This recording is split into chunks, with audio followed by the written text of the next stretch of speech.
Bonjour à tous et bienvenue sur Monde Mystérieux. Encore une vidéo avec Google Earth aujourd'hui. Vous allez voir qu'au fur et à mesure des vidéos dans Monde Mystérieux, nous allons découvrir énormément de choses avec Google Earth.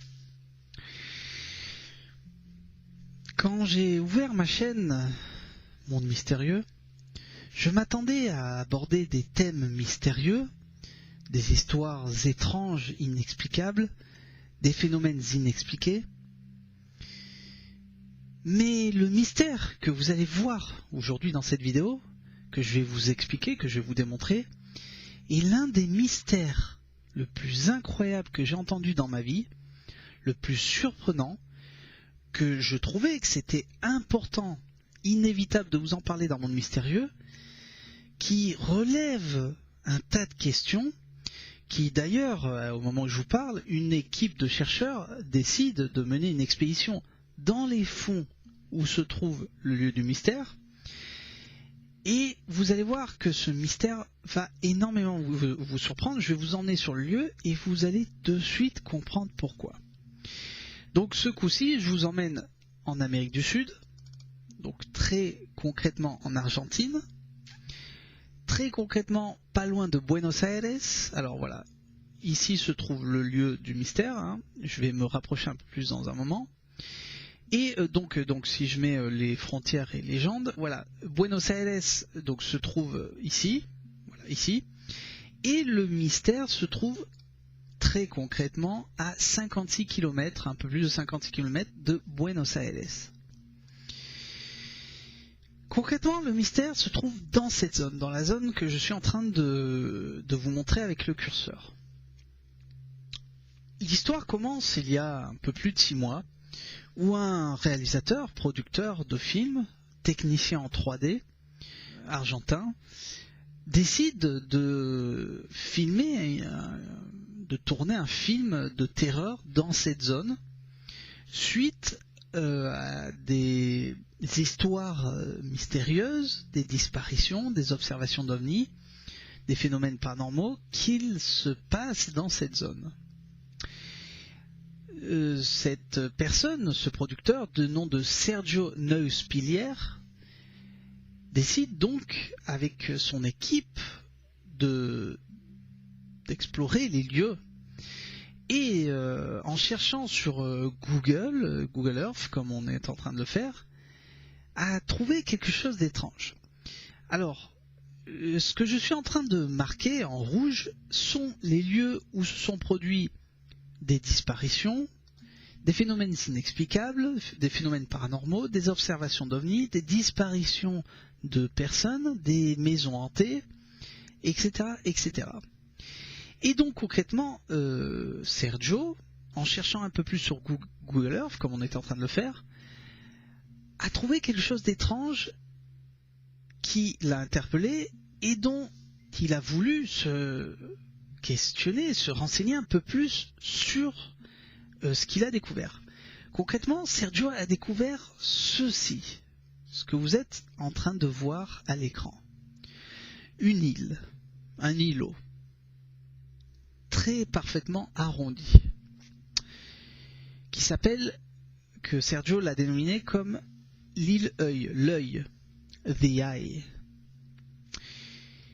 Non, ce n'est pas un lac en forme de lune, de demi-lune. Non, ce n'est pas un morceau de terrain arrondi en relief. On pourrait s'imaginer que cette partie-là est une ombre. Non, non, je vous rassure, ce n'est pas une ombre. C'est bel et bien un îlot, une île parfaitement ronde, qui se trouve dans un lac parfaitement rond. Ce qui forme cette demi-lune. Sergio a donc découvert que ces points se connectaient entre eux, et au centre de ces phénomènes se trouvait cette île.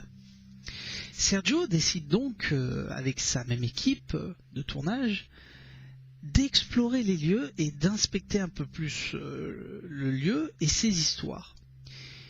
Il mène une première expédition donc sur ce lieu qui fut un désastre, qui fut une catastrophe. Car effectivement, Sergio et son équipe était chargé de matériel lourd, de caméras, de micros, de détecteurs, de tout ce que vous pouvez vous imaginer pour le tournage d'un film ou d'un reportage. Et donc ce fut un désastre, puisque Sergio l'explique très bien dans une interview, que à 800 mètres, c'est-à-dire tout ce que vous voyez autour de cette île n'est pas un terre-plein, mais ce sont donc des marécages, des marais, etc., etc. Sergio explique que quand vous vous aventurez vers cette île, vous vous retrouvez avec donc des roseaux qui vous dépassent de plus de 3 mètres de haut et de l'eau jusqu'aux genoux qui vous complique l'accès à cette île, à cet endroit.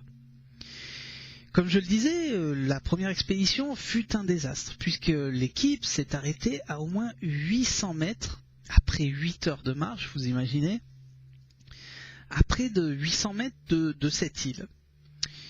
Sergio et son équipe donc rebroussent chemin et décident donc de s'aventurer sur ces lieux, les lieux que j'ai marqués en rouge, où se sont passés, comme je vous l'expliquais, des phénomènes étranges, des apparitions d'ovnis, des apparitions de lumières inexplicables, de phénomènes inexplicables, des maisons abandonnées, des bateaux abandonnés, on va revenir dessus après, et donc commence à questionner les gens du coin, les gens qui habitent aux alentours, les pêcheurs, car dans cette zone se trouvent énormément de pêcheurs.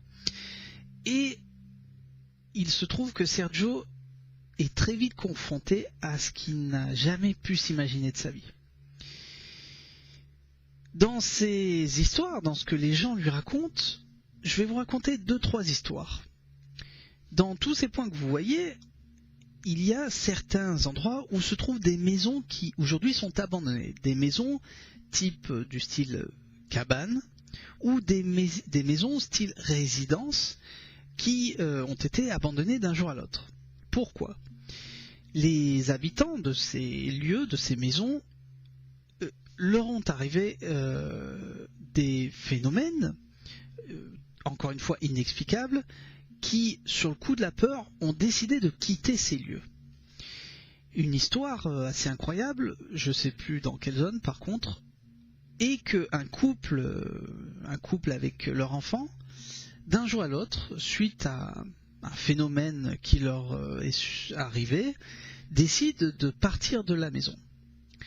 Ne me demandez pas comment ni pourquoi, en partant de leur maison, ils oublient leur enfant. Ne demandez pas pourquoi.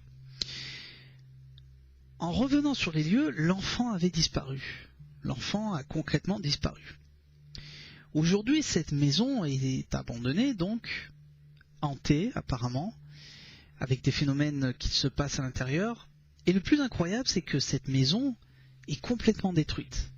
Par contre, les habitants du coin racontent que les jouets des enfants restent intacts. Vous imaginez ? Les habitants du coin racontent même que si vous y allez un jour et que vous revenez le lendemain, les jouets des enfants ont changé de place. Il existe une autre histoire assez incroyable qui...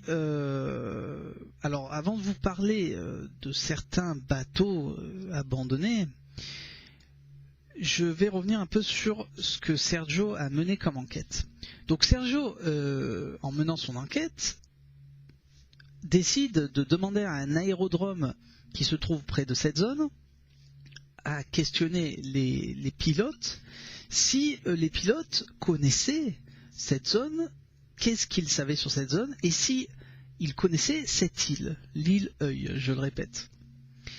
L'un des pilotes décide d'expliquer à Sergio ce qu'il sait sur cette zone.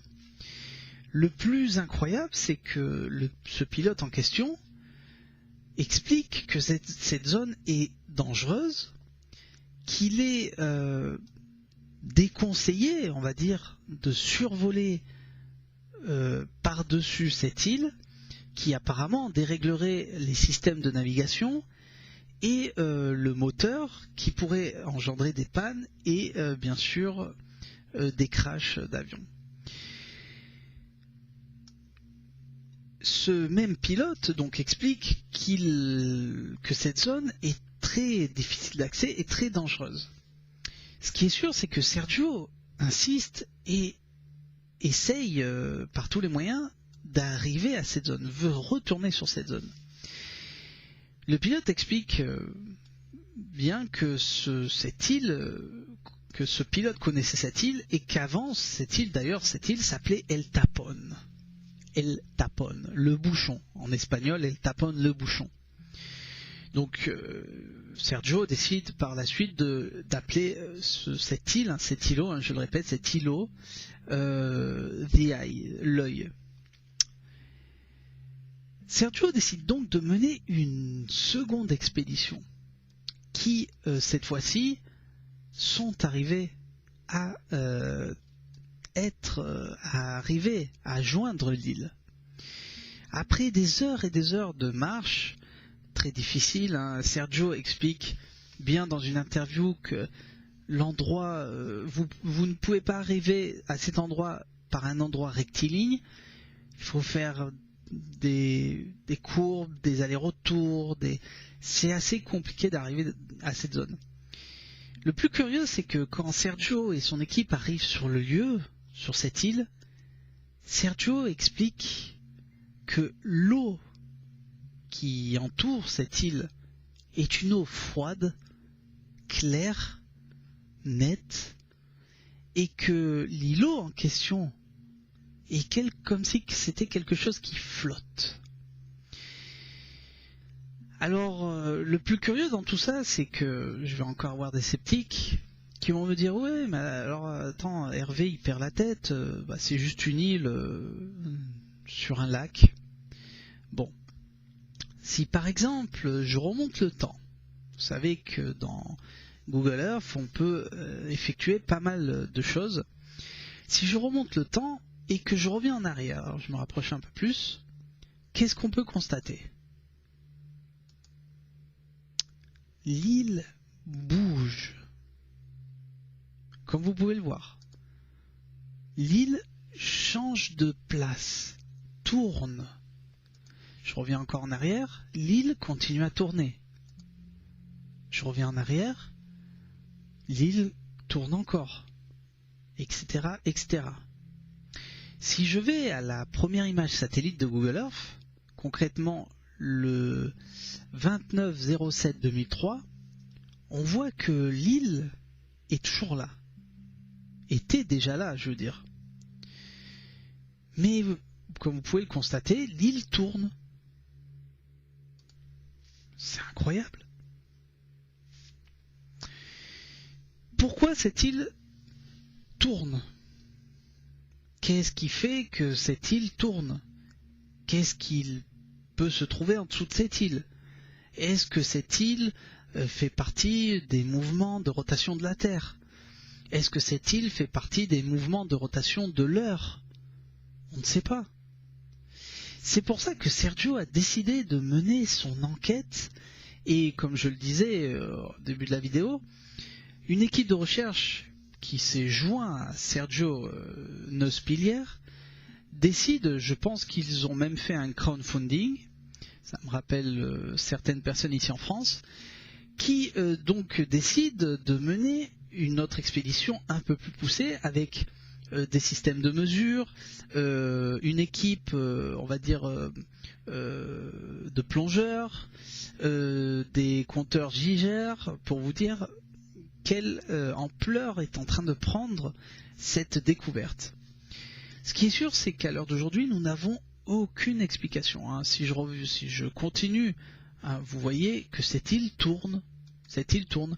Alors, c'est simple, il y en a beaucoup qui vont sûrement me dire « Ah, mais c'est facile, c'est une île qui flotte. » Oui, d'accord. Vous prenez un bac, vous le remplissez d'eau, vous découpez une plaque de polystyrène, vous la découpez en forme ronde, et vous allez voir que si vous posez la plaque sur l'eau, vous remplissez la bassine d'eau, vous allez voir qu'elle va flotter de la même façon. La question, comme j'essayais d'expliquer, c'est comment se fait-il que cette île tourne?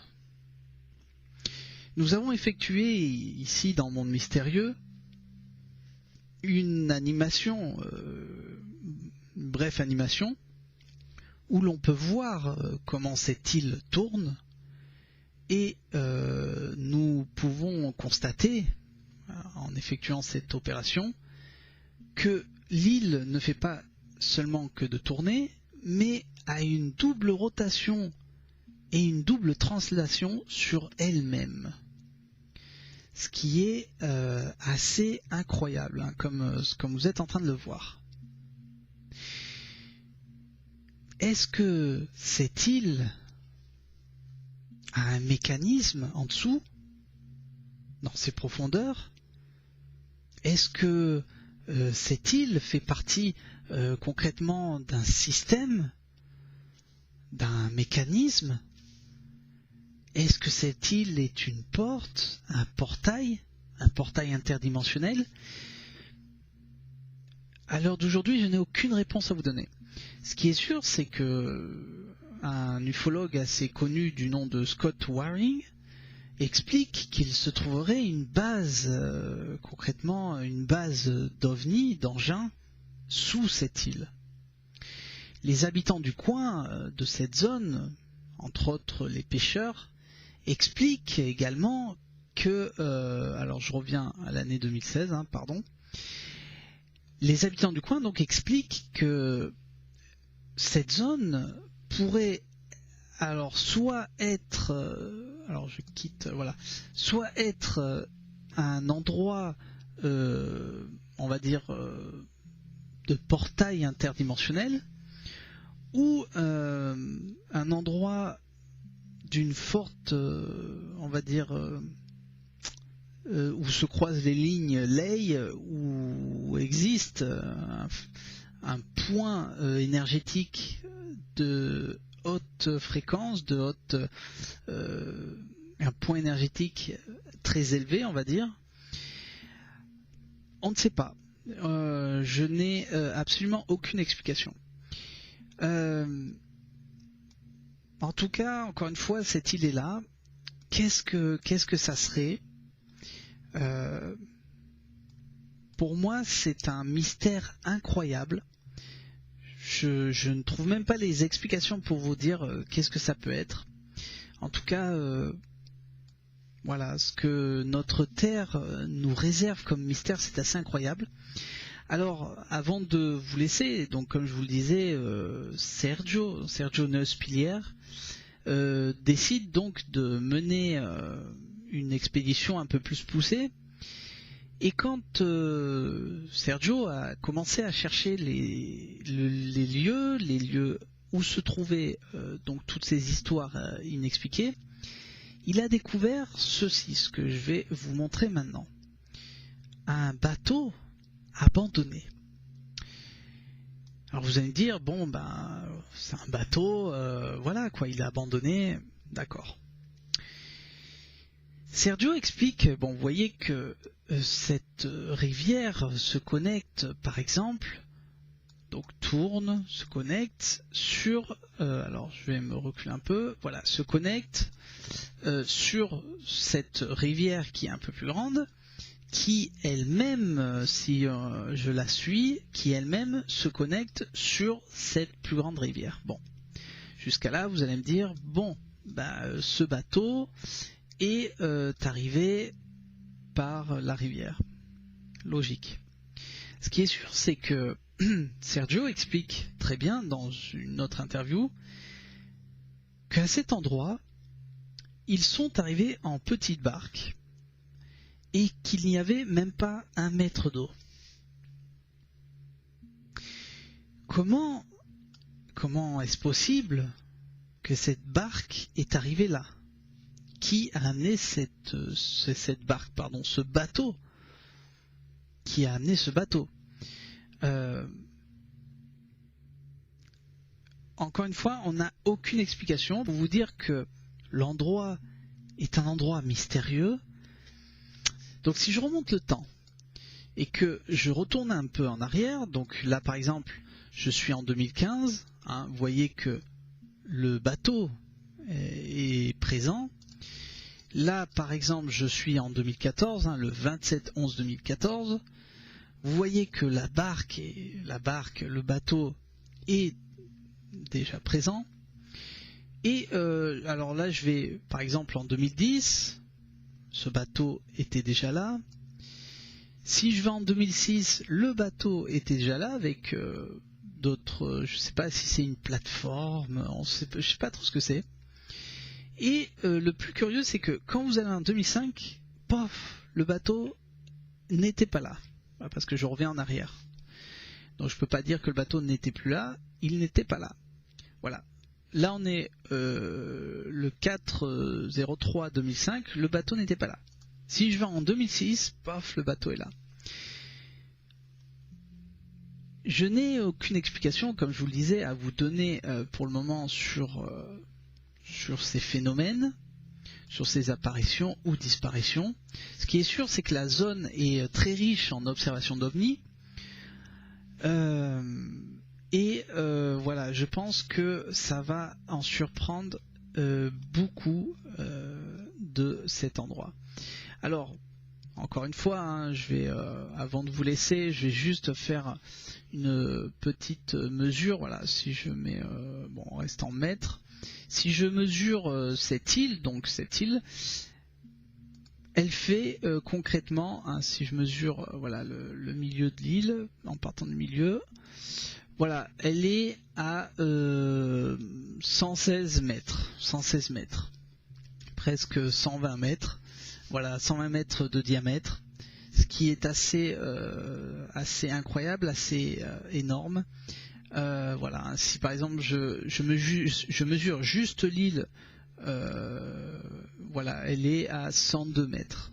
Hein, si je mesure la totalité,